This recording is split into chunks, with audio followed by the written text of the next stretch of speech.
Hello viewers, Tollywood story এক্সপ্লেনারে তোমাদের সবাইকে স্বাগত জানিয়ে গীতা এলএলবির আজকের পর্বের রিভিউ আমি শুরু করছি। শুরুতেই গীতা আর বড়বাবু পদ্মর সাথে হসপিটালে দেখা করতে এসেছে। গীতা পদ্মকে বলছে, একদম কাঁদিস না, সব ঠিক হয়ে যাবে। পদ্ম তখন বলছে, আমার স্বামী একটা মেয়েকে নিয়ে মেহেক দিদিমণিকে নিয়ে চলে গেছে আমাকে উপেক্ষা করে। আমি চেষ্টা করেছিলাম ওর মতো নিজেকে গড়ে বেটে তুলতে, পড়াশোনা করছিলাম, শ্বশুর শাশুড়ি সবার সেবা করছিলাম, আর বিনিময়ে কি পেলাম? গুলি। এর থেকে মরণ হলো না কেন? কাঁদতে কাঁদতে বলছে, বেডে শুয়ে শুয়ে পদ্ম। গীতা তখন বলছে, একদম কাঁদবি না, সব ঠিক হয়ে যাবে, যেভাবেই হোক ওদের আমি খুঁজে বের করবই। ইতিমধ্যে দেখা যাচ্ছে বড়বাবু সব চেকপোস্টে খবর দিয়ে দিয়েছে যে ওই এয়ারপোর্টের অথরিটির সাথেও কথা বলেছে।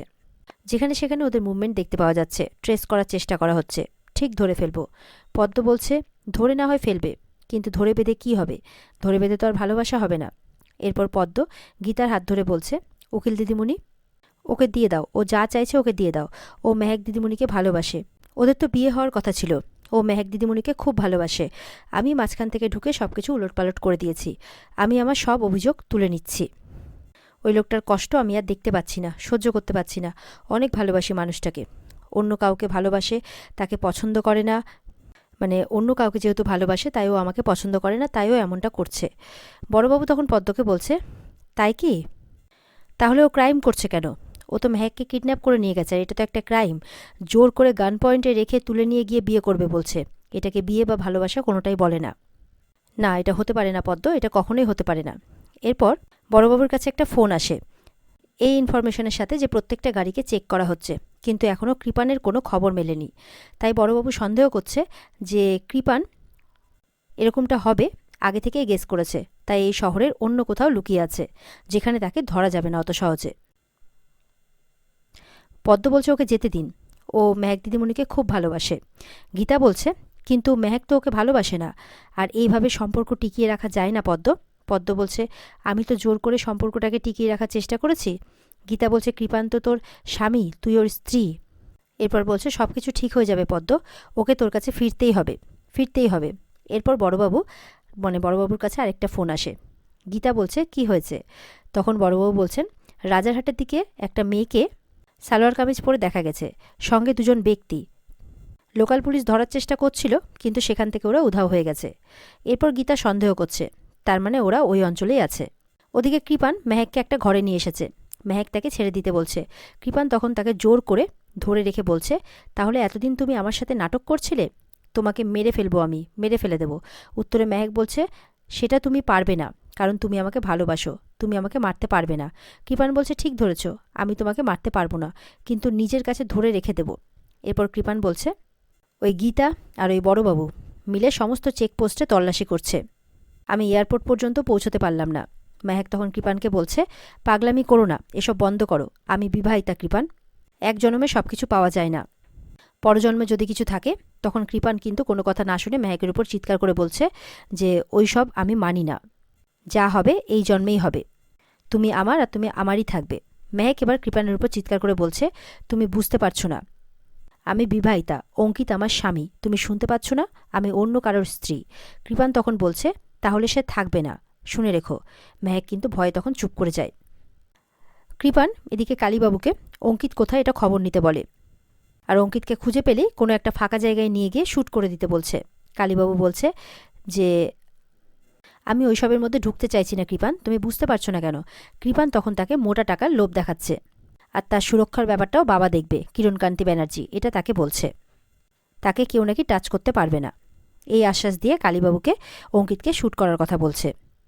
এরপরে কৃপান মেহেককে বলছে যে আর কোনো বাধা থাকবে না, আমি আজকেই তোমার বরকে মেরে ফেলবো, আর আজকেই তোমাকে বিয়ে করব। মেহেক তখন বলছে, না, এটা কিছুতেই হতে পারে না, এটাকে ভালোবাসা বলে না, এটা তোমার কুৎসিত মনের একটা পরিচয়।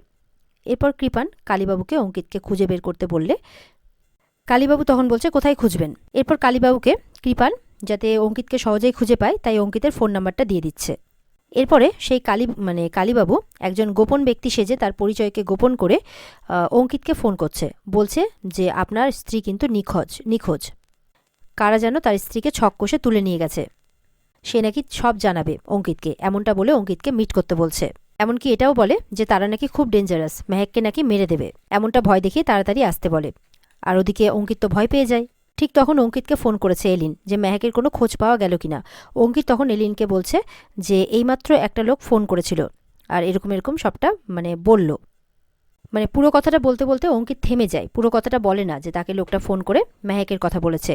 তো এটা সেটা বলে বাহানা করে অঙ্কিত কিন্তু ফোনটা কেটে দেয়। এরপর তো এলিন সন্দেহ করে যে অঙ্কিত নিশ্চয়ই কিছু একটা লুকোচ্ছে।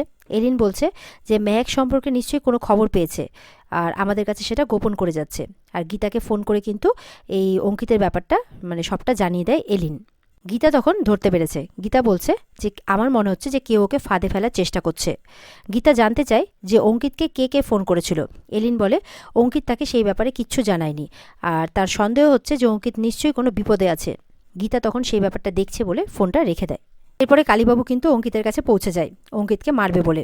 আর অঙ্কিত তখন সেই মতো করে পালাতে থাকে আর পেছন পেছন গুন্ডাগুলো দৌড়চ্ছে আর কালীবাবু কিন্তু হাতে বন্দুক নিয়ে দৌড়চ্ছে। আর অঙ্কিত তো খুব দৌড়চ্ছে, ধরতে পারছে না কালীবাবু তার দলবল। তখন কালীবাবু কিন্তু অঙ্কিতের পায়ে গুলি করে দেয় আর অঙ্কিত মাটিতে লুটিয়ে পড়ে। এবার ফোন করেছে কৃপানকে কালীবাবু যে এবার কি করব, এরকম পায়ে গুলি মেরেছি। বলে ঠিক আছে, ব্যাস আর কিছু করতে হবে না। তখন কালীবাবু বলছে তুমি করতে কি চাইছো? বলছে যে এবার আমি ছকটা পাল্টে ফেলতে চাইছি। এখন আমি কোচের জায়গায় চলে এসেছি আর আমার আসল প্লেয়ার হবে যে অঙ্কিত চ্যাটার্জি, মেহেক চ্যাটার্জির বর। এরপর মেহেক কিন্তু কৃপানের কাছ থেকে ফোনটা নিয়ে নেয় আর বলছে কে বলছেন আপনি? বলছে ডালি বলছি। বলছে ডালিবাবু অঙ্কিত কোথায়, অঙ্কিত কেমন আছে? বলছে শ্যুট করেছি ওকে, পায়ে শ্যুট করেছি। এটা শুনে মেহেক কিন্তু পুরো ঘাবড়ে যায়। এরপরে কৃপানকে মারতে থাকে মেহেক যে ওর পায়ে গুলি লেগেছে আর মেহেক কাঁদতে থাকে। কৃপান বলছে মারো মারো, এখন তো তোমাকে তোমার মাথা ঠান্ডা রাখতে হবে, কারণ এখন সবটাই তোমার সিদ্ধান্তের উপর নির্ভর করছে। মেহেক বলছে কি বলছো তুমি এসব? বলে এই যে তোমার আমার বিয়ে হবে, একটা ধামাকা হবে, বিশাল পার্টি হবে। মেহেক চিৎকার করে বলছে কি বলছো তুমি এইসব? মেহেক বলছে তোমার কথা আমি কিছু বুঝতে পারছি না। চিৎকার করে বলছে তোমার কি মাথা খারাপ হয়েছে? Are you crazy? বলে yes I am crazy for you. Kripan বলছে অ্যান্ড আই লাভ ইউ। যতবার আই লাভ ইউ বলছে কৃপানকে ততবার ঠাস ঠাস করে চর মারছে Mehek. Kripan I love you বলেই যাচ্ছে আর মেহেক চর মেরেই যাচ্ছে। কৃপান বলছে মারো, তুমি মারতে মারতে হাঁপিয়ে যাবে, তাও আমার আই লাভ ইউ বলা যাবে না, বলা থামবে না। মেহেক বলছে কি চাইছো তুমি? কৃপান বলছে বাড়ি ফিরবো। পদ্মর সাথে যে আমার বিয়েটা আইনসম্মত নয় সেটা প্রমাণ করতে আমার 2 মিনিট লাগবে। প্রবলেমটা হচ্ছে অঙ্কিতকে নিয়ে। বলছে অঙ্কিত থাকবে, কিন্তু অঙ্কিত থাকবে আমার কাস্টাডিতে, কৃপানের কাস্টাডিতে থাকবে। বলছে ওকে ঘিরে রাখবে আমার 5-6 জন ছেলে লোডেড গান নিয়ে। মেহেক তো শুনে ভয় পেয়ে যায়। মেহেককে বলছে আমি যেমন যেমন বলবো তেমন তেমন না করলে ওকে শ্যুট করে দেবো, অঙ্কিতকে। মেহেক বলছে ও আমার স্বামী, আমি ওকে ভালোবাসি। তখন কৃপান মেহেকের মুখটা চেপে বলছে খবরদার, কাউকে ভালোবাসার কথা তুমি বলবে না। এরপর মেহেককে বলছে যে তুমি এক্ষুনি গীতাকে ফোন করবে, ফোন করে বলবে যে তুমি স্বেচ্ছায় বিয়ে করছো।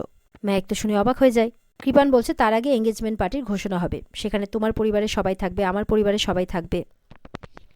বলছে ধামাকা হবে, হইচই হবে, আর তুমি যদি একটা চালাকি করার চেষ্টা করেছো তাহলে তোমার স্বামী শেষ। বলছে বাকিটা তোমার উপর, এক কাজ করো এক্ষুনি ফোন করো। এই বলে কৃপান ফোনটা বের করছে। মেহেক তো অবাক। আর এখানে আজকের পর্ব শেষ হয়ে যায়। তো বন্ধুরা, এই ছিল আজকের পর্বের রিভিউ। ভালো লেগে থাকলে কমেন্ট করে জানাবে আর আমাদের সাথে জুড়তে আমাদের চ্যানেলকে সাবস্ক্রাইব করে দেবে। দেখা হচ্ছে আগামীকালকে। ভালো থাকবে সবাই, টাটা।